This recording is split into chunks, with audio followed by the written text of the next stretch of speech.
안녕하세요. 시험을 너무 잘 보셔서 다음에는 좀 어렵게 내야 되지 않을까? 네? 근데 점수는 높은데요?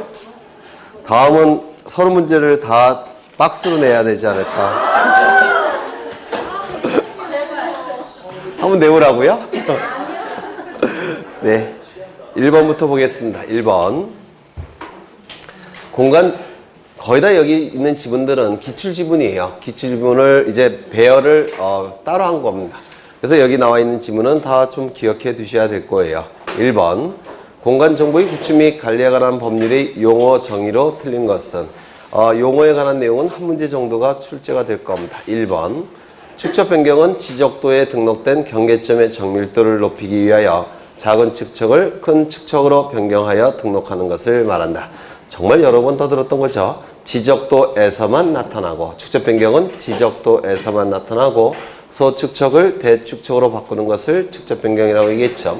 거꾸로 임야도에서는 축척 변경이 나타나지 않는 것이고 대축척을 소축척으로 바꾸는 것은 축척 변경이라고 얘기할 수 없다고 했죠. 2번. 토지의 표시라 하면 소지지면 경자표를 말한다. 맞겠죠? 3번. 연속 지적도란 지적 측량을 하지 아니하고 전산화된 지적도 임야도 파일을 이용하여 도면상 경계점들을 연결하여 작성한 도면으로서 측량에 활용할 수 없는 도면을 말한다. 맞습니까? 그렇죠. 컴퓨터 파일 형태의 지적도를 여기 붙인 거예요. 컴퓨터 파일 형태의 지적도를 붙인 것이라서 연속 지적도만을 위한 지적 측량은 필요가 없겠죠. 또한 법적인 지적 공부가 아니기 때문에 당연히 측량에 활용할 수 없는 도면입니다. 법적인 효력이 없기 때문에 그래요. 그래서 맞는 질문이 될 테고. 4번. 지목이라 하면 토지의 지형에 따라 토지의 종류를 구분하여 지적 공부에 등록하는 것을 말한다. 이러한 지목을 뭐라 부르죠? 지형, 지목이라고 부르죠. 그런데 우리 공간정보법은 지형, 지목이 아니라 용도 지목을 채택하고 있죠. 그래서 이 토지의 형태에 따라서 지목이 결정될 때 지형, 지목, 토지의 성질에 따라서 지목이 결정될 때 토성, 지목, 토지의 용도에 따라서 지목이 결정될 때 용도, 지목이라고 하는데 우리 공간정보법은 용도, 지목을 채택하고 있기 때문에 틀린 지문이 될 겁니다. 5번. 경계점이란 필지를 구획하는 선의 굴곡점으로서 이 경계점은 도면 위에 경계와 경계가 만나는 점을 경계점이라고 불러요. 도면 위에 등록된 경계와 경계가 만나는 점을 경계점이라고 하는데 이 경계와 경계가 만나는 점이 경계점이기 때문에 그 경계점에서 꺾이고 있죠. 그래서 굴곡점이라고 얘기를 하는 겁니다. 그래서 지적도나 임야도에 그림 형태로 등록되거나 또는 좌표 등록부에 좌표 형태로 등록하는 점을 말한다. 맞겠죠? 그래서 정답은 4번. 이거 틀리면 손 좀 들어보셔요. 창피해서 안 들으시는 건가요? 2번. 공간정보의 구축 및 관리 등에 관한 법령상 지번에 관한 설명으로 옳은 것은 지번은 무조건 출제가 됩니다. 보통 두 문제 정도가 출제가 돼요. 1번. 지적소관청이 지번을 변경하기 위해서는 국토교통부 장관의 승인을 받아야 된다. 이 지번 변경은 지적소관청이 시도지사, 대도시시장의 승인을 받아서 지번 부여 지역 전부 또는 일부에 대해서 새로이 부여하는 것을 지번 변경이라고 얘기하죠. 그래서 국토교통부 장관이 틀렸을 테고. 2번. 임야대장 임야도에 등록하는 토지의 지번은 숫자 뒤에 산자를 붙인다. 아니죠. 숫자 앞에 산자를 붙이죠. 지번은 본번과 부번으로 구성하되 북동에서 남서로 순차적으로 부여한다. 네, 지번은 북서기번의 방식을 채택하고 있죠. 그래서 북서쪽에서 시작해서 남동쪽으로 차례대로 부여하게 될 겁니다. 4번. 분할의 경우에는 분할된 필지마다 새로운 부번을 부여합니까? 아니죠. 한 필지는 분할 전 지번을 부여하고 나머지는 본번에 최종 부번에 다음 순번으로 부번을 부여하죠. 그래서 틀린 집이 될 테고. 5번. 지적소관청은 축척 변경으로 지번의 결번이 생긴 때는 지체 없이 그 사유를 결번 대장에 적어 영구히 보존해야 된다. 맞습니까? 이 결번은 지적공부로부터 빠진 번호를 결번이라고 얘기하는데 먼저 신규 등록 결번이 나타납니까? 나타나요? 안 나타나요?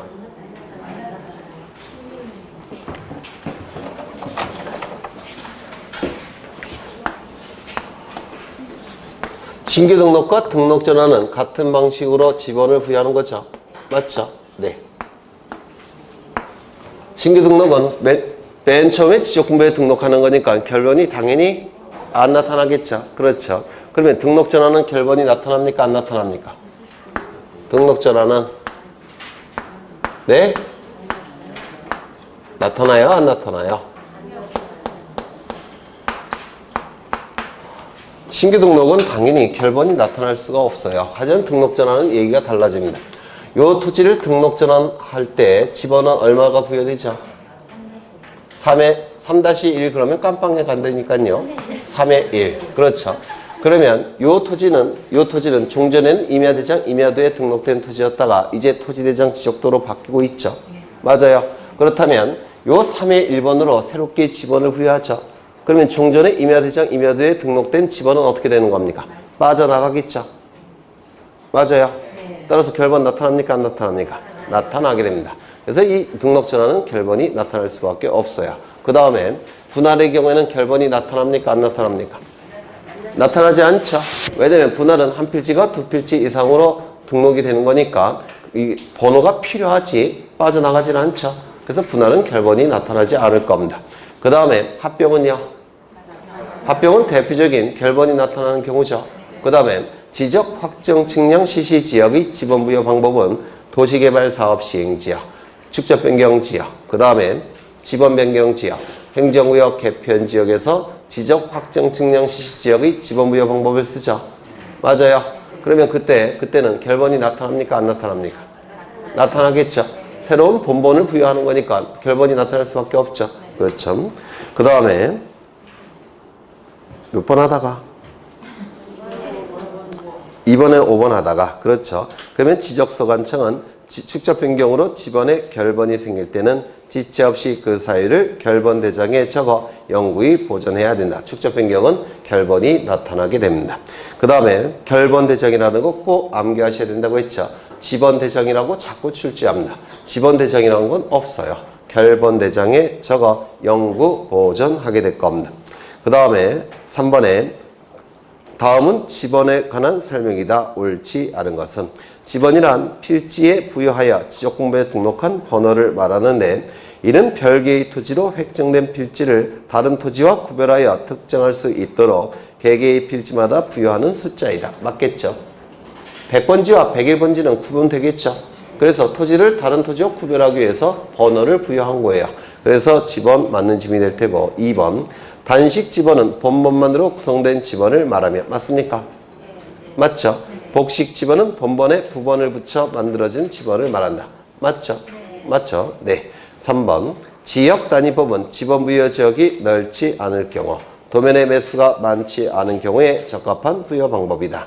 4번 도역 단위법은 지번 부여 지역의 면적이 비교적 넓은 경우나 도면의 매수가 많은 경우에 적합한 지번 부여 방법이다. 이것 좀 보겠습니다. 예전에 설명드렸던 건데요.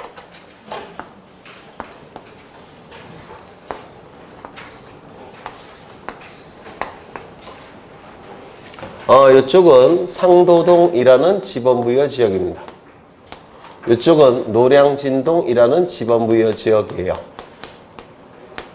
동지역이니까 지번부여 지역일 겁니다. 딱 보더라도 상도동이라는 지번부여 지역은 면적이 좁죠. 노량진동이라는 지번부여 지역은 면적이 넓어요. 요 상도동이라는 지번부여 지역은 면적이 좁기 때문에 이 안에 들어와 있는 토지들은 이렇게 차례대로 지번을 부여하면 됩니다.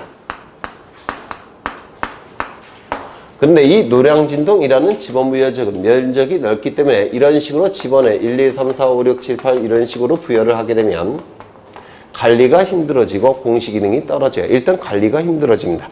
그래서 이렇게 넓은 지역의 경우에는 이렇게 쪼갭니다. 이렇게 쪼개서 이것을 하나의 세트로 봐서 여기서 지번을 부여하게 돼요. 이런 식으로 1, 2, 3, 4, 5, 6, 7, 8, 9 그래서 이걸 한 세트로 관리를 합니다. 그 다음에 여기는 9번이니까 10번, 11번, 12번, 13번, 14번, 15번, 16번, 17번, 18번 이렇게 지번을 부여해서 하나로 관리를 합니다. 한 세트로.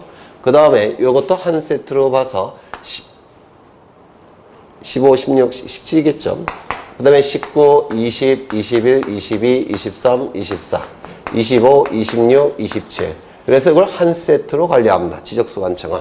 그리고 여기는 28, 29, 30, 31, 32, 33, 34, 35, 36. 이렇게 한 세트로 관리하게 돼요. 그래서 지번부여 지역을 너무 넓은 지역은 이걸 쪼개갖고 이 쪼개진 하나의 지역을 하나의 관리 지역으로 삼겠다는 겁니다. 이걸 뭐라고 부르냐면 이 쪼개진 하나를 뭐라고 부르냐면 도엽이라고 불러요. 그래서 도엽을 단위로 해서 지번을 부여하는 방법이라고 해서 도엽단위법이라고 얘기합니다. 이 도자는 도면을 얘기해요. 지적도나 임야도를 얘기하는 겁니다. 그래서 도면별로 지번을 부여해서 관리를 하는 방법이에요. 너무 넓은 지역이라서. 그런데 이쪽은 이거는 하나의 지번 부여 지역이죠. 맞아요. 하나의 지번 부여 지역인데 동지역이니까 하나의 지번 부여 지역을 단위로 해서 지번을 부여하는 방법이라고 해서 지번 부여 지역 단위법 이렇게 부릅니다. 이쪽은 도엽 단위법 이렇게 부르고 이건 지번 부여 지역 단위법이라고 하는데 너무 기니까 여기서부터 여기까지 생략해서 지역 단위법 이렇게 불러요. 이쪽은 도엽 단위법. 되셨을까요? 네. 그러면 딱 보더라도 이 지번 부여 지역 단위법은 면적이 협소한 지번 부여 지역에서 사용하는 것이고 도엽 단위법은 면적이 넓은 지번 부여 지역에서 사용하는 방법입니다. 이쪽은 도면의 장수가 한 장이죠. 이쪽은 도면의 장수가 4장이죠. 도면의 매수가 많이 나오고 이쪽은 도면의 매수가 적게 나오게 될 겁니다. 그러면 지문을 다시 보시면 3번 몇 번 하다가 4번이죠. 네. 3번이죠. 3번에 3번. 지역단위법은 원래는 지번부여 지역 단위법이라는 건데 지번부여 지역을 생략해서 지역단위법이라고 불러요. 지역단위법은 지번부여 지역이 넓지 않을 경우나 도면의 매수가 장수가 많지 않은 경우에 적합한 지번부여 방법이다. 맞겠죠? 4번 도엽단위법은 지번부여 지역이 면적이 비교적 넓은 경우나 도면의 장수가 많은 경우에 적합한 지번부여 방법이다. 맞겠죠? 그래서 이건 맞는 집이 될 겁니다. 그 다음에 5번 단지 단위법은 농촌 지역에 적합한 지번부여의 방법이다. 단지 단위법은 1단지, 2단지 이렇게 도시개발사업 시행지역이나 경지정리지역 이렇게 바둑판 모양으로 토지로 바뀌었을 때 지번을 부여하는 방법이에요. 따라서 농촌지역에 적합한 지번부여 방법이 아니라 도시지역에 적합한 지번부여 방법이라고 얘기합니다. 신도시지역. 그래서 이게 틀린 지문이 될 겁니다. 맞아요? 네. 4번 토지 이동에 있어서 지번부여 방법으로 옳지 않은 것은 이 각종 토지 이동의 경우 지번부여 방법은 무조건 출제가 된다고 생각하셔야 됩니다. 먼저 신규 등록과 등록 전환은 원칙이 지번부여 방법이 뭐죠? 인접 토지의 본번에 부번을 붙여서 지번을 부여하는 게 원칙이죠. 맞아요. 그렇죠. 그러면 이 토지를 신규 등록 전환 하겠다는 겁니다. 지번부여 방법은 인접 토지의 본번에 부번을 차례대로 부여함이 원칙이죠. 5에 2번 이렇게 부여를 할 겁니다. 이 토지를 신규 등록 전환한다면 지번은 어떻게 부여할까요? 인접 토지 본번에 부번을 붙여서 지번을 부여하죠. 그렇죠. 그래서 신규 등록과 등록 전환의 지번 부여 방법은 인접 토지의 본번에 부번을 붙여서 지번을 부여하게 될 겁니다. 그런데 만약에 최종 지번 토지에 인접한 토지가 있다고 한다면 이 토지를 신규 등록 전환한다고 한다면 인접 토지 본번에 부번을 붙여서 지번을 부여해도 연속성이 유지되겠지만 그 지번 부여 지역의 최종 본번에 다음 순번으로 본번을 부여해도 연속성이 유지가 되죠. 그러면 어느 걸 선택하는 겁니까? 본번을 선택하는 거죠. 그래서 최종 지번 토지에 인접한 경우에는 최종 본번에 다음 순번으로 본번을 부여하게 될 겁니다. 맞습니까? 두 번째, 멀리 떨어진 토지를 신규 등록 전환하는 경우 이때 인접토지 자체가 존재하지 않기 때문에 인접토지 본번에 부번을 붙일 수는 없겠죠. 따라서 이때도 그 지번 부여 지역의 최종 본번에 다음 순번으로 본번을 부여하게 될 겁니다. 또한 여러 필지를 신규 등록 전환하는 경우 여러 필지를 신규 등록 전환할 때 인접토지 본번에 부번을 붙이게 되면 부번이 너무 많이 나온다고 했죠. 따라서 이때도 그 지번 부여 지역의 최종 본번에 다음 순번으로 본번을 차례대로 부여하게 될 겁니다. 워낙 여러 번 한 거죠. 11월 달부터, 11월부터 했던 거니까 정리하죠. 신규 등록과 등록 전환은 첫 번째, 같은 방식으로 지번을 부여하게 되고, 두 번째, 원칙은 뭐죠? 인접 토지의 본번에 부번을 붙여서 지번을 부여하는 게 원칙입니다. 다만 예외적으로 세 가지 경우에는 그 지번 부여 지역의 최종 본번에 다음 순번으로 본번을 차례대로 부여하죠. 세 가지 경우는 첫 번째, 최종 지번 토지에 인접한 경우, 두 번째, 멀리 떨어진 경우, 세 번째, 여러 필지인 경우. 이 세 가지 경우에는 그 지번 부여 지역의 최종 본번에 다음 순번으로 본번을 차례대로 부여하게 될 겁니다. 두 번째, 분할을 보시면 분할이 시험에는 가장 자주 나와요. 분할.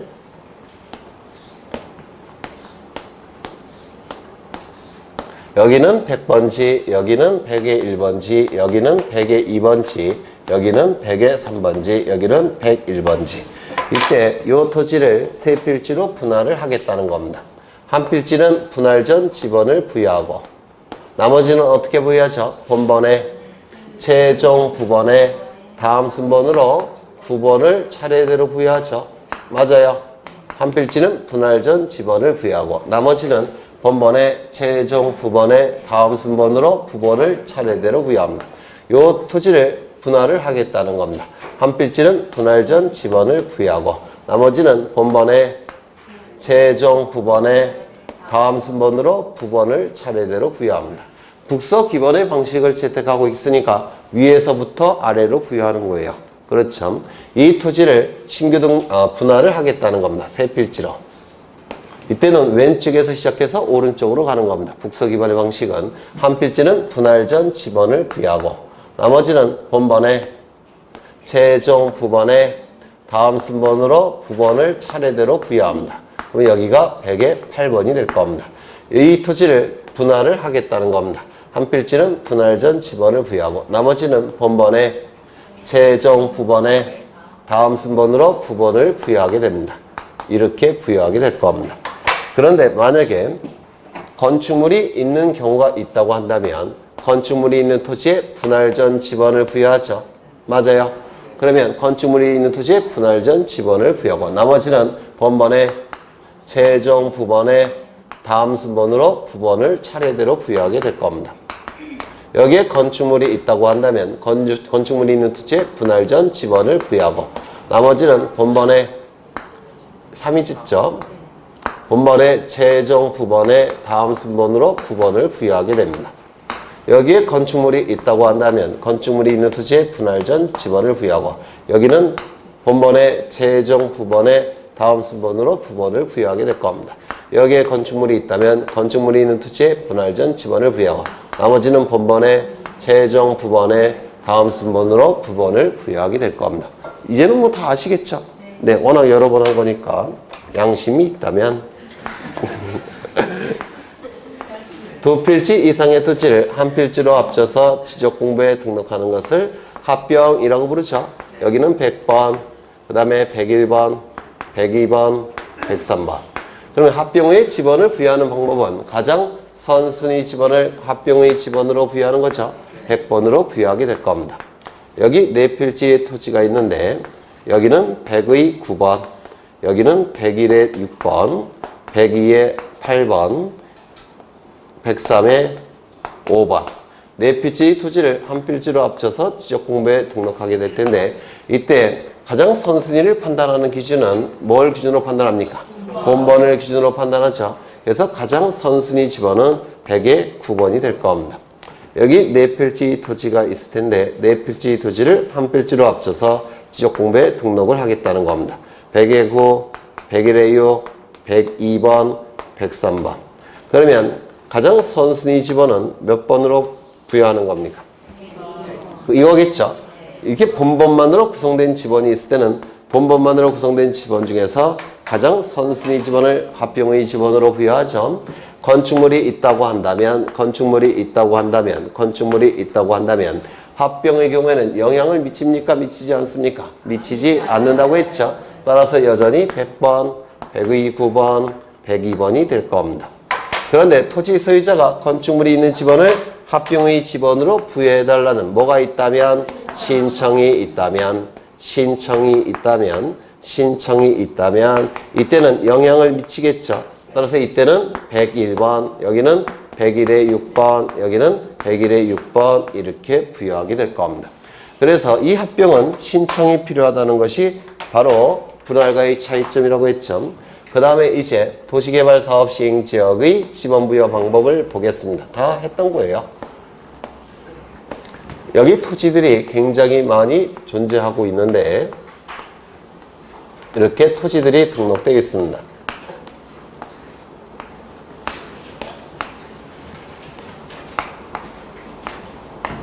여기는 100번, 그 다음에 100의 1번, 올해 나올 것 같아요. 요게 기분상 100의 3번, 100의 4번, 100의 5번. 그 다음에 여기는 101, 102, 103번, 104번, 105번, 106번, 107번, 108번, 그리고 109번, 110번, 111번, 112번, 113번. 그런데 이 지역에 도시개발 사업을 시행을 하더라는 겁니다. 도시개발 사업이 시행이 되면 토지가 바둑판 모양으로 바뀌겠죠. 따라서 토지에 관한 정보들을 새롭게 확정할 테고, 토지에 관한 정보들을 새롭게 확정할 때 면적 경계 좌표값은 측량을 통해서 확정하게 되는데, 이때 하는 측량을 뭐라고 불렀습니까? 지적 확정 측량이라고 불렀죠. 지적 확정 측량이 이루어지게 될 겁니다. 그런데 이 도시개발 사업은 전체에 대해서 이루어진 것이 아니라 일부 지역에서만 도시개발 사업이 이루어지더라는 겁니다.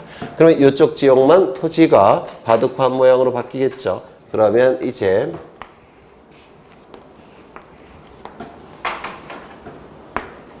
이쪽은 도시개발 사업이 이루어지지 않았으니까 종전의 모양을 유지하게 될 겁니다. 종전의 모양을 똑같이 그려야 되는데 똑같죠? 네, 똑같아요. 네. 그리고 지번은 바뀝니까? 안 바뀝니까? 이쪽은 지번이 안 바뀌죠? 그러면 여기는 100의 4, 여기는 100의 5, 그 다음에 여기는 101, 102, 그 다음에 112, 113이 될 겁니다.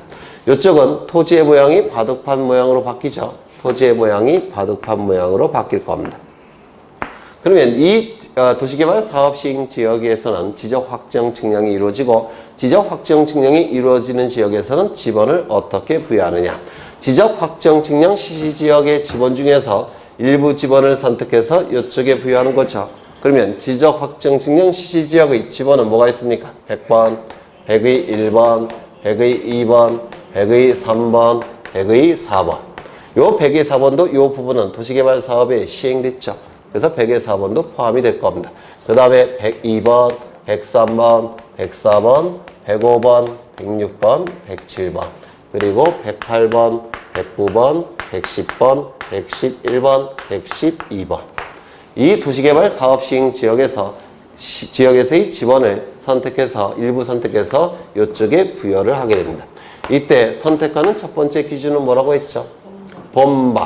본번을 선택한다고 했죠. 따라서 부번으로 구성된 지번들은 다 제외를 시킵니다. 두 번째 선택의 기준은 뭐였죠? 여기 이 경계에 걸친 지번들은 이쪽에서 이미 사용하고 있죠. 이쪽에서 이미 사용하고 있기 때문에 이쪽에 부여하면 겹치게 돼요. 따라서 이 경계에 걸친 지번은 어떻게 해야 됩니까? 제외를 시켜야 되겠죠. 경계에 걸친 지번은 제외를 시켜야 됩니다. 그러면 경계에 걸친 지번은 뭐가 있습니까? 100의 4, 그 다음에 102번, 그리고 112번. 요 지번들을 제외를 하게 될 겁니다. 그럼 이 상태에서 지번을 부여하게 되면 100번, 그 다음에 103번, 104번, 105번, 106번, 107번. 이렇게 지번을 부여하면 이상한 결과가 나타난다고 했죠. 여기 본번은 여기 있는데 부번은 멀찌감치 떨어져 있더라는 겁니다. 이건 있어서는 안 돼요. 왜냐면 부번이라는 의미는 요 부자가 붙일 부자예요. 본번에 붙은 지번이 부번입니다. 붙일 부자를 써요. 그러면 부번은 본번의 토지에 딱 붙어 있어야 됩니다. 그런데 이렇게 부여하게 되면 멀찌감치 떨어집니다. 부번이란 말 자체와 충돌을 일으키더라는 겁니다. 그래서 이때 100번을 제외시켜야 됩니다. 이걸 제외시킬 수는 없죠. 이미 부여된 상태니까. 그래서 이걸 제외시켜야 되는데 이것을 제외시키는 것을 말로 표현할 수 있어야 돼요. 말로. 지적, 확정, 측량, 시시지역 안에 있는 집원 중에서 지적, 확정, 측량, 시시지역 안에 있는 집원 중에서 지적, 확정, 측량, 시시지역 바깥에 있는 본번위 같은 집원은 제외를 시켜야 되겠다는 겁니다. 다시요. 지적, 확정, 측량, 시시지역 안에 있는 집원 중에서 지적, 확정, 측량, 시시지역 바깥에 있는 본번위 같은 집원은 제외를 시켜야 되겠다는 겁니다. 그러면 다시요. 지적, 확정, 측량, 시시지역 안에 있는 집원 중에서 지적, 확정, 측량, 시시지역 바깥에 있는 본번위 같은 집원은 빼야 되더라는 겁니다. 그래서 100번이 빠져나가게 돼요. 그러면 이제 집원은 하나, 둘, 셋, 넷, 다섯, 여섯, 일곱, 여덟, 아홉. 요 집원을 차례대로 부여하게 될 겁니다. 그러면 여기는 103번, 104번, 105번, 106번, 107번, 108번. 그리고 선택받지 못한 집원은 결번 처리한다고 했죠. 결번 처리를 하면 결번 대장에 등록한 후 영구히 지적소관청은 보전을 시켜야 됩니다. 이를 결번 처리라고 했어요. 그런데 문제는 뭐냐면 이게 원칙이지만 여기가 9필지가 아니더라는 겁니다. 9필지가 아니라 여기가 12필지이더라는 겁니다. 12필지. 이렇게 존재하더라는 겁니다. 그렇다면 부여해야 될 집원의 개수는 몇 개가 필요합니까? 부여해야 할 집원의 개수. 부여해야 할 집원의 개수는 12개가 필요합니다. 그런데 부여할 수 있는 집원의 개수는 몇 개만 남아 있습니까? 부여할 수 있는 집원의 개수는 9개만 남아 있습니다. 그럼 이러한 관계가 성립이 되는데 그렇다면 9개를 여기다가 부여를 하게 되면 세 필지는 빈칸으로 남게 돼요. 집원이 없는 토지가 돼버립니다.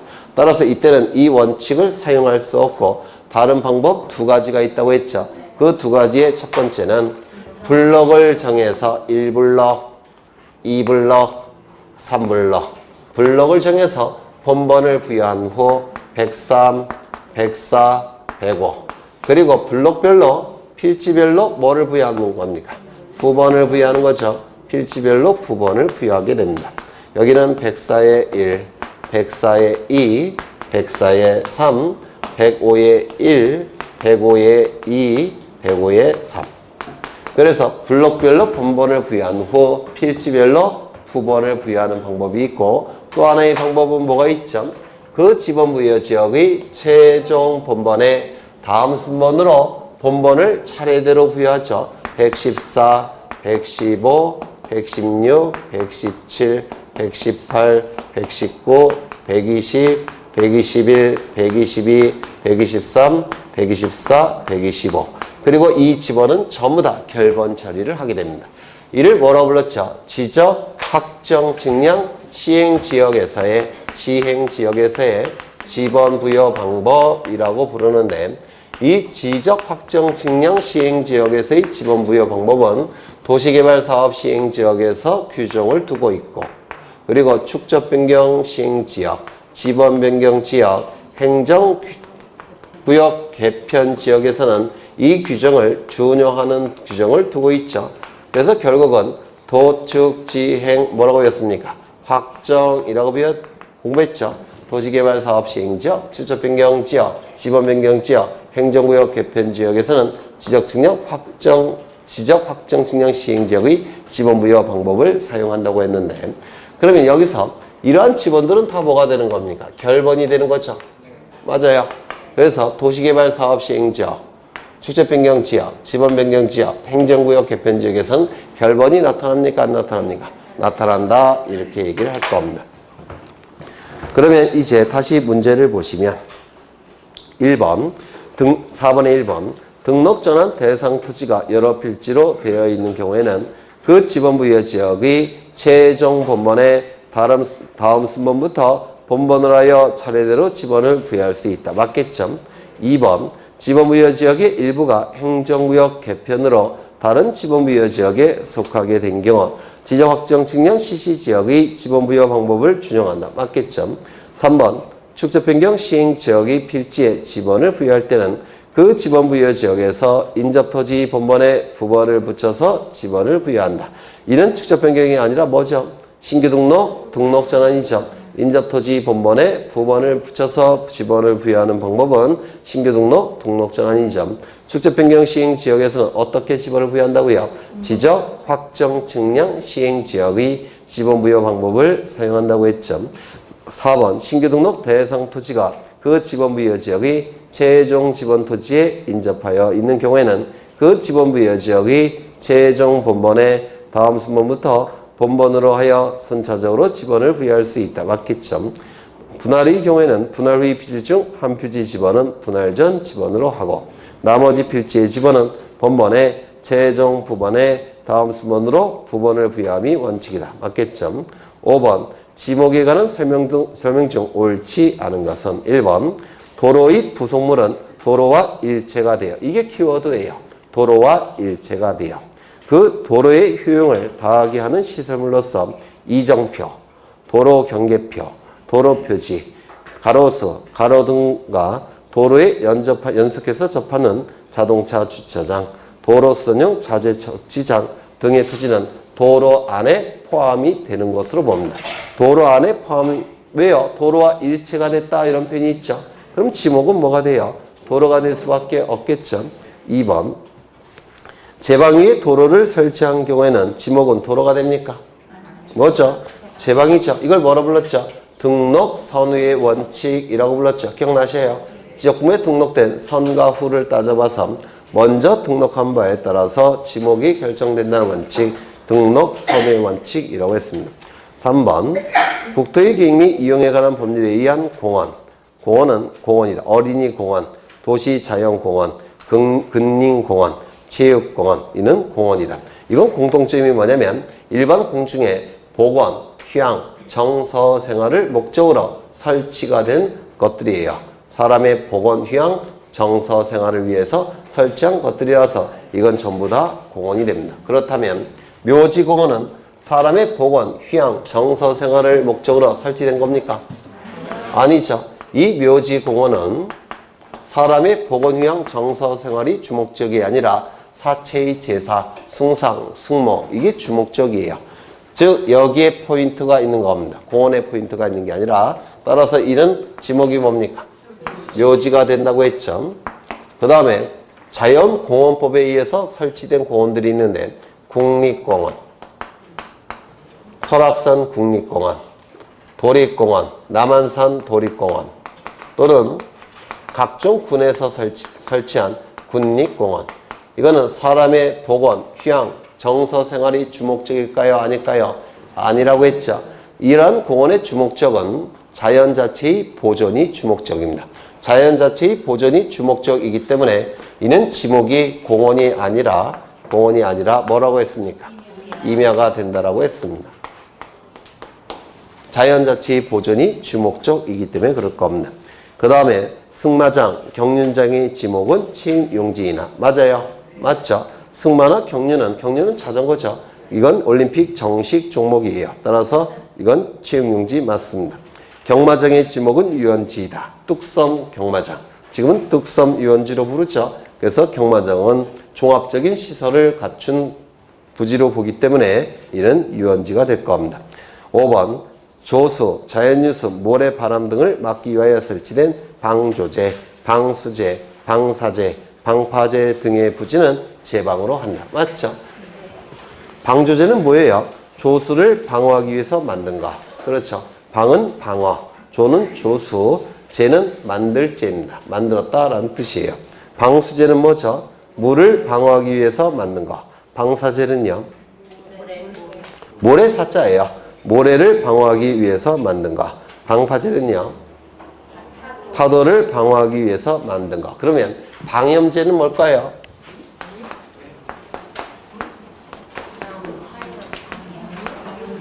네? 더위를 막기 위해서 만든 거. 더위를 막기 위해서 만든 거. 그러면 이런 것들의 공통점은 뭐냐면 뭔가를 방어하기 위해서 만든 것들이죠. 뭔가를 방어하기 위해서 만든 거. 그래서 제방이라고 얘기를 하는 겁니다. 그래서 맞는 짐이 될 테고 정답은 2번이 되겠죠. 6번 지목에 관한 설명 중 옳지 않은 것을 모두 고르시오. 1번 농작물 경작을 위한 유리 온실, 고정식 비닐하우스, 고정식 온실, 버섯 재배사, 양송이 재배사 등의 부지가 전에 있으면 전, 답에 있으면 답이다. 이거 맞았을까요? 틀렸을까요? 맞았죠. 여기 유리 온실, 고정식 비닐하우스, 고정식 온실, 버섯 재배사, 양송이 재배사 안에 설치된 작물이 물을 상시적으로 필요한 작물이라고 한다면 답에 설치되어 있겠죠. 맞아요. 이 안에서 키우는 작물이 물을 상시적으로 직접 이용하지 않는 작물이라고 한다면 전에 설치되겠죠. 맞아요. 그래서 이런 것들은 전부 다 그 안에서 키우는 작물이 물을 상시적으로 직접 이용하는 작물이냐 아니면 물을 상시적으로 이용하지 않는 작물이냐에 따라서 달라지는 겁니다. 이거 이해가 되셔요? 되셔요? 안 되셔요? 되시죠? 따라서 이때는 맞는 질문이 될 겁니다. 니은, 밤, 호두나무, 잣나무 등의 유실수가 자생하는 토지는 임야이다. 여기서 자생이라는 문구가 있기 때문에 이거는 가수원이 될 수는 없겠죠. 가수원이 되기 위해서는 집단적 재배에 해당이 돼야 되니까 자생이라는 표현이 있어서 임야가 될 수밖에 없을 겁니다. 꽁, 지렁이, 꿀벌을 사육하는 부지는 목장용지이다. 맞습니까? 맞아요? 안 맞아요? 맞죠? 꽁은 가축일까요? 아닐까요? 가축인데요. 가축이 된 지 얼마 안 돼요. 한 30년밖에 안 될걸요.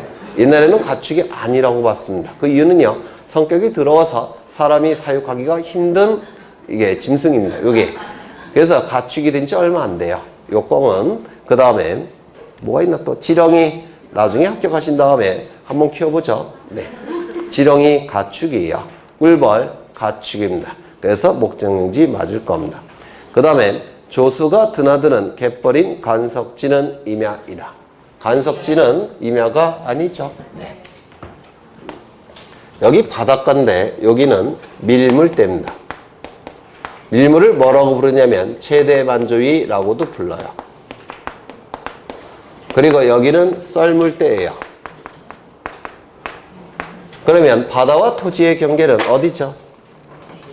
네, 최대만조위선 밀물대죠. 여기가 바다와 토지의 경계예요. 그러면 이쪽은 다 토지고 이쪽은 다 바다가 될 텐데 간석지는 바로 여기가 간석지예요. 갯벌 간석지. 그러면 이거는 토지입니까? 바다입니까? 네? 여기가 토지와 바다의 경계라고 했죠. 그럼 이 간석지는 토지가 아니라 바다예요. 바다. 따라서 지목이 존재할 수 있습니까? 없습니까? 지목이 존재할 수가 없습니다. 그래서 임야이라 틀렸습니다. 강천지에서 격리된 석유를 정지하는 격리된이라는 표현이 쓰여져 있죠. 석유를 정지하는 공장 시설물의 부지는 당연히 뭐겠습니까? 공장용지가 되겠죠. 그 다음에 지적공부상 지목이 대인 토지에 농작물을 재배하고 있는 경우에 있어 비록 공부상 지목은 대이나 건축물을 건축한 사실이 없고 현재 농작물을 경작하고 있는 경우라면 현재 그 토지의 용도는 뭐일까요? 현재 농작물을 경작하고 있다 이런 표현이 있죠. 현재 그 토지의 주된 용도는 뭐예요? 전이겠죠. 따라서 전으로 변경할 수 있겠습니까? 있다 이렇게 얘기를 합니다. 현재 주된 용도는 다수로 사용되고 있기 때문에 그렇습니다. 학교 시설 구역으로부터 떨어진이 키워드죠. 실습지, 기숙사, 사택 등의 부지는 학교 용지가 될 수 없겠죠. 그 다음에 주유소 용지는 석유 제품 판매를 위하여 설치된 시설물을 의미한다. 주유소가 되기 위해서는 반드시 판매와 관련되어 있어야 된다고 했죠. 따라서 소방 관계 복귀에 의거 설치된 위험물 이동 탱크 저장 시설 부지는 이건 판매와는 전혀 관련이 없죠. 주유소 용지가 될 수 없습니다. 그러면 가장 유사한 것은 여기 소방관계법규에 의한 위험물 이동 탱크 저장 시설 부지 기름 보관하는 곳이에요. 이거는 가장 기름을 보관하고 있으니까 가장 유사한 것은 주유소 용지가 되어야 될 텐데 주유소는 판매와 관련된 것이 아니라서 주유소 용지는 될 수 없다고 그랬죠. 그러면 27개에 해당되는 건 없는 겁니다. 그렇다면 뭐가 될까요? 잡종지가 될 수밖에 없다는 겁니다. 굉장히 시험에 잘 나오는 것이죠. 그 다음에 종교단체 법인 설립 허가 여부와 관계없이 종교 집회장이나 수도장을 건축하여 사용 승인된 경우의 지목은 종교용지이다. 맞았을까요? 틀렸을까요? 맞았죠. 이 지목이라는 것은 그 토지의 주된 용도에 따라서 지목이 결정되는 거죠. 그 토지를 누가 사용하느냐, 사용하는 자를 기준으로 지목이 결정됩니까? 아니겠죠. 따라서 법인단체 설립 허가 여부 이런 건 묻지 않습니다. 누가 사용하느냐 이건 의미가 없어요. 누가 사용하는 게 문제가 아니라 그 토지를 어떠한 용도에 따라서 사용하느냐 이게 의미가 있는 거죠. 따라서 법인단체 설립 허가 여부 관계 있습니까? 없더라는 겁니다. 그래서 이는 용도가 종교집회장, 수도장으로 사용되고 있기 때문에 당연히 뭐가 되는 겁니까? 종교용지가 되겠죠. 그 다음에 상업용 건축물 일부를 임대하여 예배, 설교 등을 행하는 교회 사찰의 지목은 종교용지이다. 이거 맞았을까요? 틀렸을까요? 원래는 임대하기 전에는 대지겠죠. 점포에 해당이 될 테니까. 맞아요. 그래서 임대해서 교회 사찰로 사용을 하더라는 겁니다. 그렇다면 이는 영속적인 변경입니까? 아니면 일시적이고 임시적인 변경입니까? 일시적이고 임시적인 변경이죠. 따라서 일시 변경 불변의 원칙상 이거 종교용지로 바꿀 수 있습니까? 없습니까? 없어요. 그럼 여전히 뭐겠습니까? 배가 될 겁니다. 그렇겠죠. 그 다음엔 분뇨 종말 처리장 뭔가 잡스러운 느낌이 나죠. 잡종지죠. 콩나물 재배사. 이 콩나물 재배사는 물을 상시적으로 직접 이용하는 걸까요? 아니면 물을 상시적으로 이용하지 않는 걸까요? 잘 몰라요. 콩나물 뿌리가 물 속에 이렇게 잠겨져 있으면 콩나물 썩어버려요. 못 먹어요. 그렇죠? 하지만 콩나물 재배사, 콩나물 계속 물을 부어주죠. 그럼 이건 물을 상시적으로 이용하느냐, 이용하지 않느냐 좀 애매합니다. 즉 답이라고 보기도 힘들고 전으로 보기도 힘들다는 겁니다. 이거 이해가 되셔요? 안 되셔요? 콩나물 키워보면 아시는데 저는 키워봤는데 콩나물을 참 콩나물 뿌리가 물에 잠겨져 있으면 썩어버리니까 물을 상시적으로 직접 이용할 수는 없습니다. 하지만 콩나물은 물을 30분마다 부어줘야 되죠. 그래요, 안 그래요? 그래서 물을 상시적으로 직접 이용하지 않는다고도 볼 수도 없다는 겁니다. 즉 전으로 보기도 애매하고 답으로 보기도 애매하다는 겁니다. 그렇다면 뭐가 될 수밖에 없을까요? 잡종지. 그래서 콩나물 재배사는 잡종지가 되는 것이고요. 자동차 관련 시설, 차고, 세차시설, 사무실, 식당. 이걸 주차에 필요한 독립적 시설로 볼 수 있겠습니까? 없겠죠. 왜요? 식당도 있고 사무실도 있고 세차시설도 있고 이건 주차에 필요한 독립적 시설로 볼 수 없겠죠. 따라서 주차장이 될 수는 없다는 겁니다. 가장 유사한 건 주차장인데 주차장이 될 수 없다면 이거는 뭐가 될까요? 잡종지. 그렇죠. 그래서 정답은 몇 개인가요? 리을, 시오, 치읓. 2번이 정답이 될 테고 공간 정보의 구축 및 관리 등에 관한 법령상 지목의 구분으로 옳은 것은 축산업, 낙농업을 하기 위하여 초지를 조성한 토지. 여기 초지는 초자가 풀초자고 지는 토지라는 뜻이죠. 풀을 키우는 토지라는 뜻이에요. 왜 풀을 키울까요? 가축의 먹이를 위해서. 이거는 당연히 목장용지가 되겠죠. 토지에 설치된 주거용 건축물의 지목은 이거는 목장용지 안에 포함시킵니까? 아니라고 했죠. 이거는 이 주거용 건축물은 목장용지의 필수 시설물이 될 수가 없다라고 했죠. 따라서 목장용지 안에 포함시킬 수는 없고 뭐가 되는 겁니까? 배가 되겠죠. 이러한 논리가 세 개의 지목에서 나타나죠. 목장용지에서 나타나고 또요. 가수원에서 나타나고 또요. 묘지에서 나타나죠.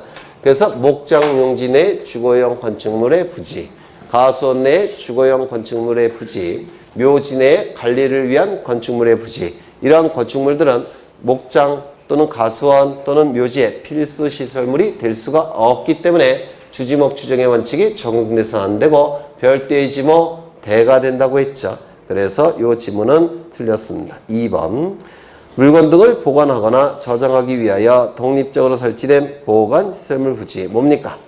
창고용지가 되겠죠. 제조업을 하고 있는 공장 시설물 부지와 같은 구역에 있는 의료시설은 공장용지의 필수 시설물로 본다고 했죠. 필수 시설물로 보니까 공장용지 안에 포함을 시킨다고 했고 물을 상시적으로 직접 이용하여 벼, 연, 미나리, 왕골 등의 식물을 주로 재배하는 토지는 뭡니까? 답이 되겠죠. 농지라는 지목이 있습니까? 없습니까? 없다고 했죠. 유수 배수를 위하여 일정한 형태를 갖춘 인공적 소규모라는 문구가 나오면 지목이 뭐죠? 국어. 그렇죠. 그래서 정답은 3번. 8번 경계에 관한 설명으로 틀린 것은 1번 토지의 지상 경계는 뚝, 담장, 그 밖의 구역의 목표가 될 만한 구조물 및 경계점 표지 등으로 표시한다. 맞습니까? 맞겠죠. 2번 지적소관청은 토지 이동에 따라 지상 경계를 새로 정한 경우에는 지상 경계점 등록부를 작성 관리해야 된다. 맞습니까? 맞죠? 맞아요? 안 맞아요? 맞죠. 3번 지상 경계의 구역을 형성하는 구조물 등의 소유자가 다른 경우에는 소유권에 따라 지상 경계를 결정하는 경우 있습니까? 네. 어느 경우에 결정하죠? 세 군데에서만 결정이 돼요. 첫 번째, 연속해서 접하는 토지 간의 높낮이 차이가 없는 경우. 원칙은 어디죠? 구조물의 중앙. 다만 소유권에 따라 경계가 결정되는 경우도 있죠. 두 번째, 연속해서 접하는 토지 간의 높낮이 차이가 있는 경우. 원칙은 어디입니까? 무너지지 않는 하단부. 다만 소유권에 따라 경계가 결정되는 경우도 있죠. 세 번째, 도로 국어 등의 토지에 절토된 부분이 있는 경우 도로공사나 또는 국어를 관리하는 기관은 어디까지 관리한다고 했죠? 상단부까지 관리한다고 했죠. 다만 소유권에 따라 경계가 결정되는 경우도 있습니다. 그 다음에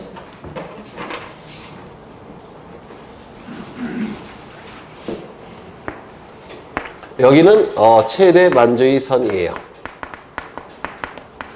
바다고 즉 밀물대입니다. 그럼 토지와 바다의 경계는 어디라고 했습니까? 여기라고 그랬죠. 맞아요. 그러면 이때는 여기 구조물 자체가 없죠. 그럼 구조물의 소유권에 따라 경계가 결정되는 경우가 있습니까? 이때는 없겠죠. 구조물이 있다고 하더라도 여긴 갑소유고 토지니까 소유자 있겠죠. 그 다음에 이쪽은 소유자가 있습니까? 없습니까? 없어요. 바다니까. 그러면 이 최대 만조의 선, 토지와 바다의 경계를 구획하는 이 최대 만조의 선이 경계일 때는 소유권에 따라 지상 경계가 결정되는 경우가 있습니까? 없습니까? 없겠죠. 두 번째, 여기 제방을 이렇게 축조한 다음에 토지에 편입시킵니다. 그러면 토지와 바다의 경계는 어디입니까? 바깥쪽 어깨겠죠. 맞아요. 여기가 경계죠. 그럼 이때도 소유권에 따라 경계가 결정되는 경우가 있습니까? 없습니까? 없어요. 왜냐면 이쪽은 토지 소유자가 없잖아요. 토지가 아니니까 이쪽만 토지죠. 따라서 이때도 소유권에 따라 경계가 결정되는 경우는 없어요. 그러면 예외적으로 소유권에 따라 경계가 결정되는 경우는 세 가지 경우입니다. 첫 번째, 연속해서 접하는 토지 간의 높낮이 차이가 없는 경우, 높낮이 차이가 있는 경우, 절토된 부분이 있는 경우, 그때만 예외적으로 소유권에 따라 경계가 결정될 수도 있을 겁니다.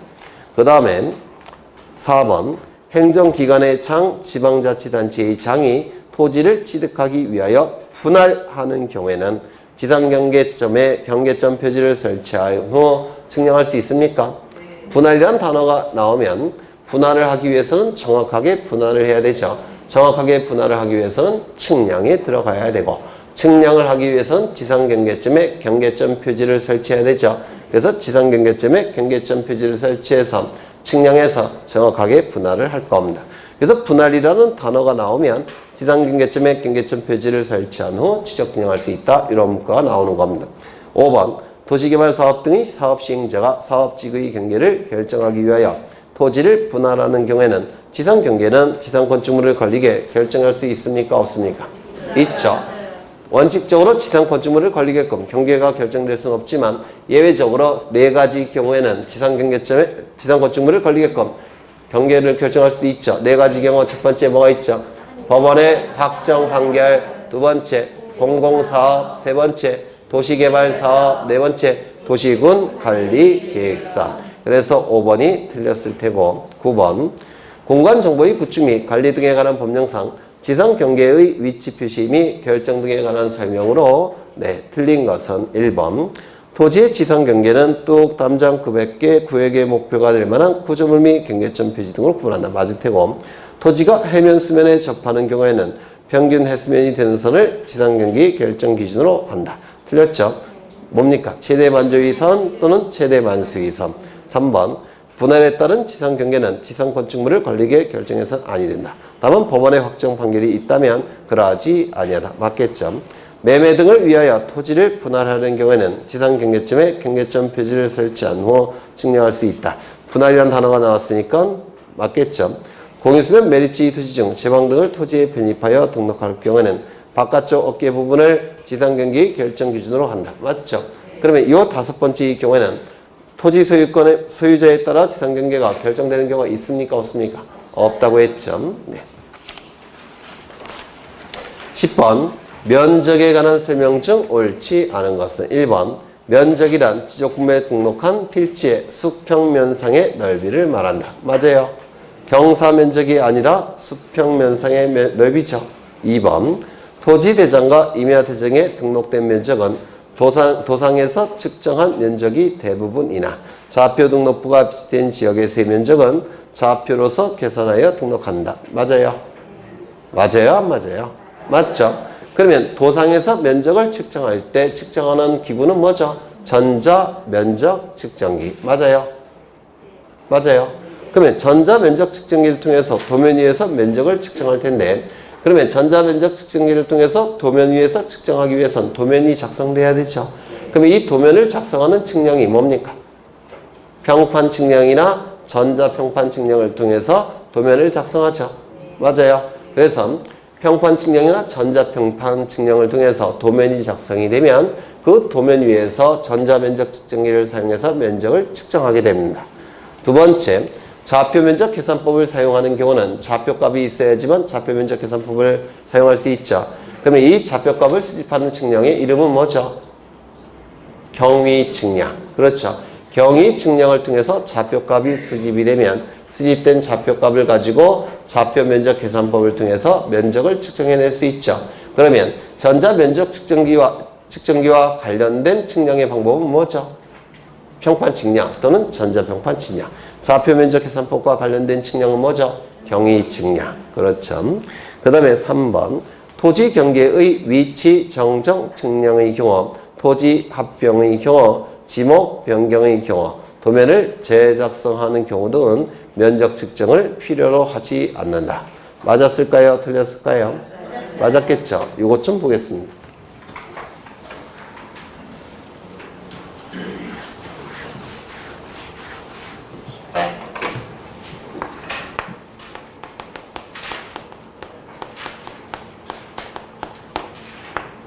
여기 도면이 있고요. 이 도면 안에는 두 필지 토지가 등록된 상태입니다. 두 필지 토지가 등록된 상태고 여기는 100번지, 101번지 갑소유 토지고 여기는 을소유 토지예요. 이거는 도면이니까 대장이 따로 존재하겠죠. 토지 대장이 이렇게 존재하더라는 겁니다. 그런데 이 대장에는 면적이 등록되죠. 여기 면적이 얼마나 등록됐냐면 100제곱미터. 그 다음에 면적이 100제곱미터 이렇게 등록된 상태예요. 그런데 갑이 하루는 도면과 토지 대장을 확인해 봤더니 이렇게 등록되어 있다는 겁니다.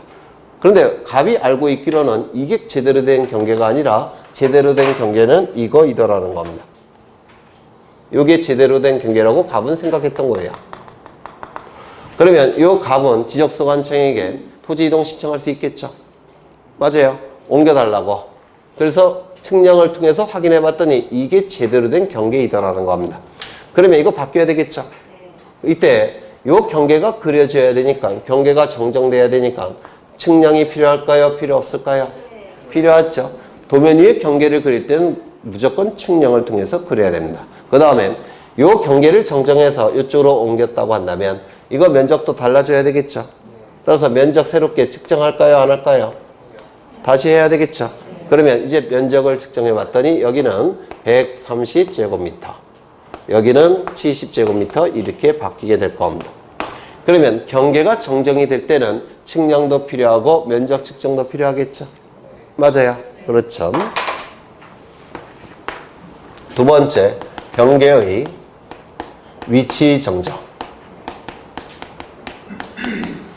여기 도면이 존재하고요. 이 도면에는 두 필지 토지가 등록되어 있다는 겁니다. 100번지 토지, 101번지 토지 이렇게 등록되어 있습니다. 그 다음에 여기는 대장이 존재할 겁니다. 101번지 토지도 대장이 존재할 테고요. 100번지, 101번지 토지 대장에는 면적이 얼만큼 등록되어 있냐면 100제곱미터, 100제곱미터 이렇게 등록된 상태고, 대장에 등록된 이 면적들은 정확하다는 것이 다른 자료를 통해서 이미 증명된 상태입니다. 그러면 뭐가 잘못된 겁니까? 경계가 잘못된 거죠. 맞죠? 따라서 경계를, 위치를 정정해야 되겠죠. 가운데로. 이걸 경계의 위치 정정이라고 불러요. 경계의 위치만 정정한다는 뜻입니다. 그러면 이때는 측량이 필요할까요? 필요 없을까요? 도면 위에 경계가 그려질 때는 무대뽀로 그리는 경우가 없어요. 측량해서 그려야 됩니다. 이때는 측량이 필요합니다. 도면 위에 새로운 경계가 그려지니까. 그럼 면적 측정은 필요할까요? 필요 없을까요? 이때는 면적 측정이 필요 없습니다. 왜? 증명이 됐으니까. 그러면 거의 유사한데 이걸 뭐라고 부르냐면 경계의 위치만 정정한다고 해서 경계의 위치 정정이라고 불러요. 그러면 경계 정정과 경계 위치 정정은 개념이 같습니까? 다릅니까? 달라요. 경계가 잘못 등록돼서 경계가 정정이 될 때 측량 필요하고, 요 정정된 경계를 통해서 면적도 새로 측정해야 됩니다. 근데 경계 위치 정정은 다른 건 다 정확하다는 것이 증명됐고 경계 위치만 정정하는 겁니다. 경계 위치만. 이때는 측량 필요하고 다음은 면적 측정은 필요가 없습니다. 이거 구별하실 수 있겠습니까? 네, 구별하셔야 돼요. 네. 그러면 지문을 다시 보시면, 토지 경계 위치 정정 측량의 경우 면적 측정 필요합니까? 필요 없죠. 그런데 토지의 경계 정정이라고 한다면 면적 측정 필요합니까? 이건 필요할 겁니다. 그 다음에 토지 합병의 경우에는 측량이 필요합니까? 필요 없죠. 가운데 있는 경계 지워주기만 하면 되니까. 면적 측정 필요합니까? 필요 없죠. 왜? 덧셈만 하면 되니까. 그 다음에 지목 변경. 지목 변경은 면적 경계 좌표와 전혀 관련이 없는 정보가 바뀐 거죠. 따라서 측량도 필요 없고 면적 측정도 필요 없을 겁니다. 도면을 재작성하는 경우. 이 도면의 재작성은 무슨 뜻이냐면, 여기 도면이 있는데, 이 한 장의 도면이 있는데 이 안에 많은 토지들이 그려져 있겠죠. 그런데 시간이 10년, 20년, 30년이 흘러가 버리면 이게 낡아져요. 낡아져서 이게 잘 안 보입니다. 그럼 다시 작성해야 되겠죠. 맞아요. 다시 작성을 해야 되는데 이를 도면의 재작성이라고 하는데, 지적소관청은 이 종이로 된 도면 말고 원도라는 도면을 갖고 있습니다. 이 원도, 가장 근원이 되는 도면이라는 뜻인데 투명한 아크릴판으로 만들어진 거예요. 이 원도라는 도면을 위에다 놓고 아래는 약품 처리된 하얀 종이를 놓습니다. 그래서 요 위에다 놓고 빛을 내려쪄요. 빛을 내려찌게 되면 여기 하얀 종이 위에 그림자지겠죠. 그런데 그 그림자 졌는데 그게 약품 처리가 돼 있어서 그게 그려집니다. 원도에 그려진 그 토지가 요 종이에 그려지게 돼요. 이를 도면의 재작성이라고 얘기합니다. 그러면 이러한 도면의 재작성은 측량이 필요할까요? 필요 없을까요? 필요 없죠. 원도를 가지고 약품 처리된 걸 그냥 빛을 내려쪄서 그리는 거니까 측량이 필요 없겠죠. 그 다음에 면적 측정 필요할까요? 필요 없을까요? 필요 없겠죠. 그렇죠. 그래서 도면의 재작성의 경우에는 측량도 필요 없고 면적 측정도 필요가 없습니다. 그 다음에 경계복원 측량, 지적 현황 측량을 하는 경우에는 필지마다 면적을 측정하지 아니한다. 맞아요? 틀려요? 맞죠? 그래서 면적 경계 좌표값을 지적공부에 등록할 때도 지적 측량이 필요하지만 지적공부에 등록된 면적 경계 좌표값을 지표상에 복원할 때도 지적 측량이 필요하죠. 등록할 때뿐만 아니라 복원할 때도 지적 측량이 필요하다고 했습니다. 이때 복원할 때의 지적 측량은 4개의 특징을 갖는다고 했죠. 첫 번째, 등록할 때의 측량 방법과 복원할 때의 측량 방법은 반드시 동일한 측량 방법을 쓴다고 했죠. 두 번째, 등록할 때는 공시 목적으로 등록하는 것이어서 국가기관이 개입해서 검사 측량을 해야 됩니다. 하지만 지적공부에 등록된 면적경계 좌표값을 지표상에 복원할 때는 공시 목적으로 하는 게 아니라고 했죠. 따라서 국가기관이 개입해서 검사 측량할 필요가 있다 없다? 없다. 지적공부에 등록된 면적경계 좌표값을 지표상에 복원할 때는 지적공부에 변화가 있습니까 없습니까? 없죠. 따라서 지적정리를 한다 안 한다? 안 한다. 그 다음에 지적공부에 등록된 면적경계 좌표값을 지표상에 복원할 때 면적이 달라집니까 안 달라집니까? 안 달라지죠. 따라서 면적 측정한다 안 한다? 안 한다. 그래서 복원 단계의 측량은 4개의 특징을 갖는다고 했죠. 첫 번째, 등록할 때와 동일한 측량 방법을 쓴다는 것. 두 번째, 검사 측량을 하지 않는다는 것. 세 번째, 지적 정리를 하지 않는다는 것. 네 번째, 원칙적으로 면적 측정도 하지 않는다는 것. 그러면 이런 복원 단계의 측량은 두 가지가 있는데 뭐가 있죠? 경계 복원 측량과 지적 현황 측량. 이것 제가 여기까지 다 세고 있었는데 28번째 떠드는 거예요. 기억하셔야 되겠죠? 네. 그 다음에 경계점 좌표 등록부가 비치되었으나 지적도의 축척이 1200분의 1의 경우에는 1의 자리까지 지적공부에 등록합니까? 어디까지 등록합니까? 소수점 첫째 자리까지 지적공부에 등록하죠. 기억나셔요? 안 나셔요? 나시죠? 안 나시는 것 같은데.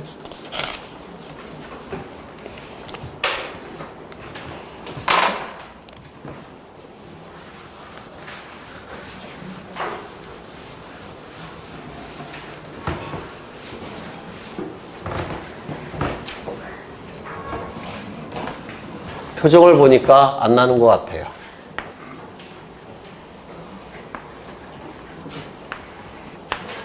우리 공간정보법에서 사용하는 축척은 총 7개가 있죠. 500분의 1, 그 다음에 600분의 1, 그 다음에 1000분의 1, 1200분의 1, 2400분의 1, 3000분의 1, 6000분의 1. 요 2개의 축척을 뭐라고 부릅니까? 대축척이라고 부르고 요 5개의 축척을 소축척이라고 부릅니다.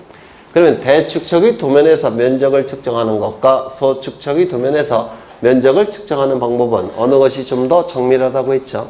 대축척이 도면 위에서 면적을 측정해내는 것이 보다 정밀하다고 했죠? 소축척의 도면에서 면적을 측정하게 되면 정밀도가 조금은 떨어진다라고 했습니다. 맞아요. 그렇죠. 이때는 면적이 정밀하게 구해지니까 지적공부에 등록할 때도 면적을 상세하게 등록한다고 했죠. 이쪽은 상대적으로 덜 상세하게 등록한다라고 했습니다. 이때 면적이 등록되는 지적공부는 2군데에 등록한다고 했죠. 어디입니까? 토지대장과 임야대장에만 면적을 등록한다고 했죠. 다른 지적공부에는 등록하지 않을 겁니다. 그런데 도면이 있을 때 전자면적 측정기를 통해서 면적을 측정할 때는 이렇게 될 텐데 도면이 소축척이건 대축척이건 관계없이 경계점 좌표 등록부가 비치되어 있다면 도면을 가지고 면적을 측정합니까? 좌표값을 가지고 면적을 측정합니까? 좌표값을 가지고 면적을 측정하죠. 맞죠? 왜? 좌표값이 훨씬 정확하게 면적을 구해낼 수 있기 때문에 따라서 도면이 소축척이건 대축척이건 관계없이 좌표 등록부가 있다면 이때 무조건 좌표 등록부 가지고 면적을 측정하니까 면적이 정밀하게 나오겠죠. 그렇다면 소축척의 도면이면서 동시에 경계점 좌표 등록부가 없는 경우에만 정밀도가 떨어질 겁니다. 이때 정밀하게 구할 때는 면적을 상세하게 구해서 등록하는데 상세하게 구해서 등록한다는 얘기는 소수점 첫째 자리까지 구해서 지적공부에 등록한다고 했죠. 이쪽은 1의 자리까지 구해서 지적공부에 등록하게 될 겁니다.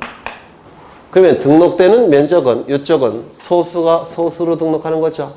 이쪽은요 자연수로 등록하는 거죠. 맞아요. 그렇죠. 소수점 첫째 자리 1의 자리는 무슨 뜻이냐면 1234.56이라는 수치가 나왔을 때 여기가 1000의 자리, 100의 자리, 10의 자리, 1의 자리, 소수점 첫째 자리, 소수점 둘째 자리 이렇게 부릅니다. 소수점 첫째 자리까지 등록한다는 얘기는 여기까지 등록한다는 뜻이죠. 여기까지 등록한다는 뜻입니다. 1의 자리까지 구해서 등록한다는 얘기는 여기까지 구해서 등록한다는 뜻입니다. 맞아요. 그렇죠.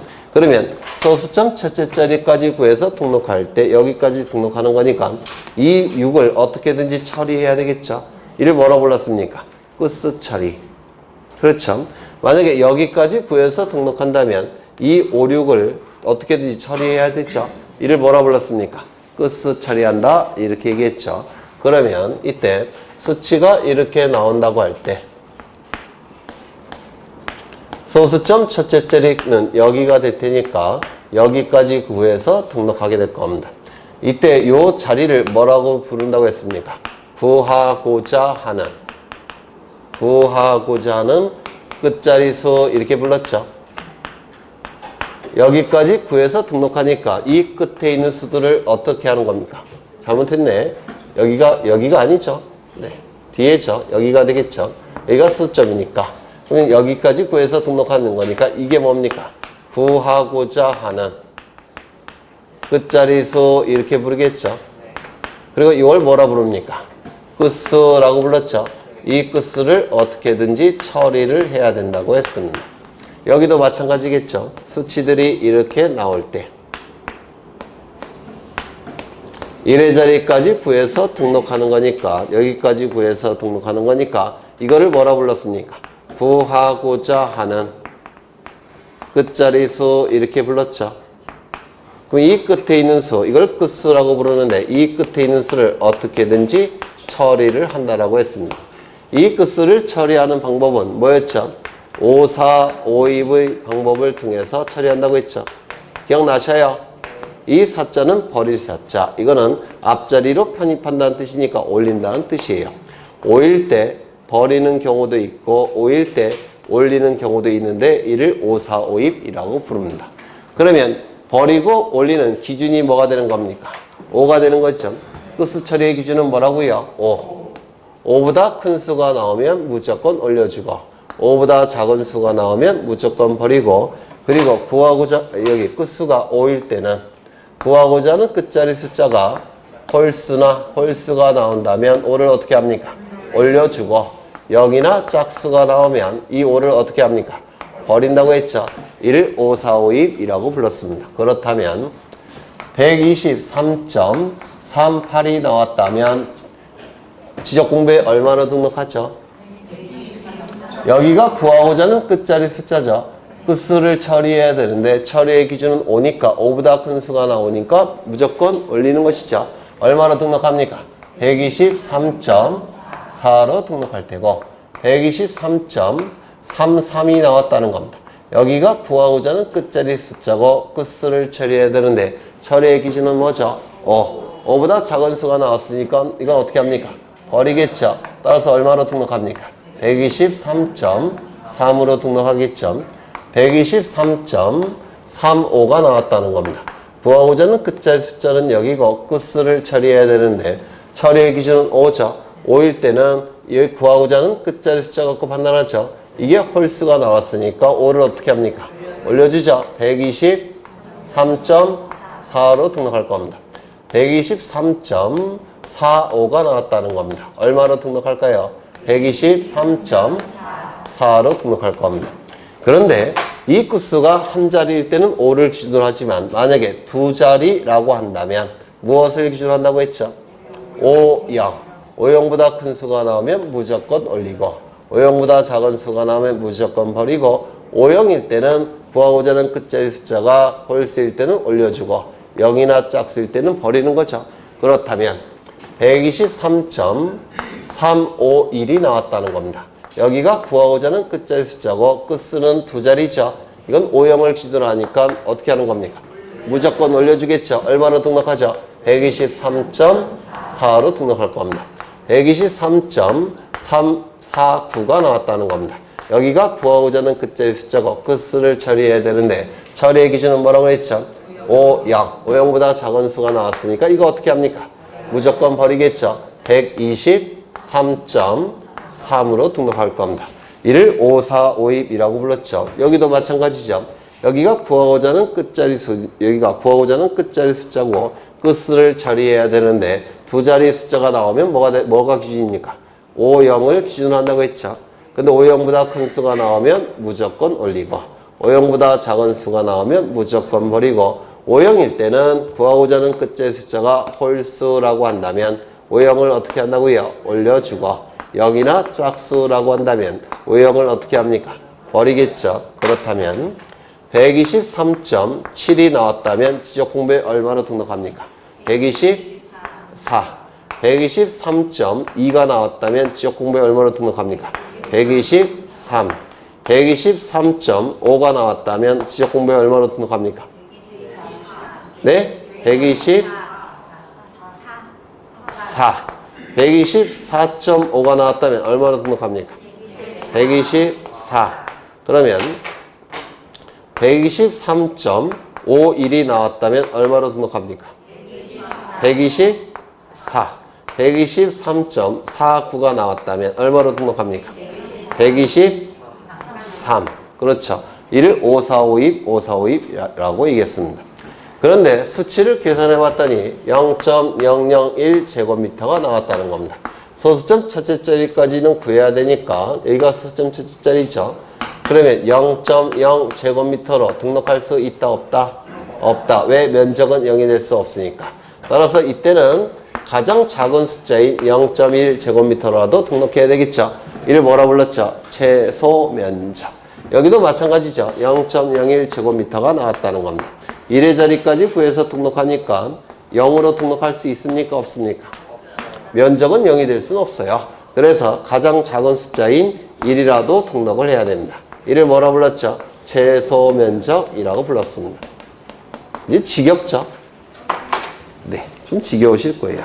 그러면 지문을 다시 보시면 경계점 좌표 등록부가 비치되었으나 지적도의 축척이 1200분의 1인 경우에는 1의 자리까지 지적공부에 등록합니까? 그렇죠. 좌표 등록부가 있다면 도면 갖고 면적을 측정하지 않고 좌표값 가지고 면적을 측정한다고 했죠. 따라서 소수점 첫째 자리까지 구해서 지적공부에 등록을 하게 될 겁니다. 지적도는 이 7개의 축척을 다 사용합니다. 보통은 600분의 1을 사용하지만 상황에 따라서 6000분의 1까지 사용할 수가 있어요. 지적도는 6000분의 1까지 7개의 축척을 다 사용하게 되고요. 임야도는 2개의 축척만 사용합니다.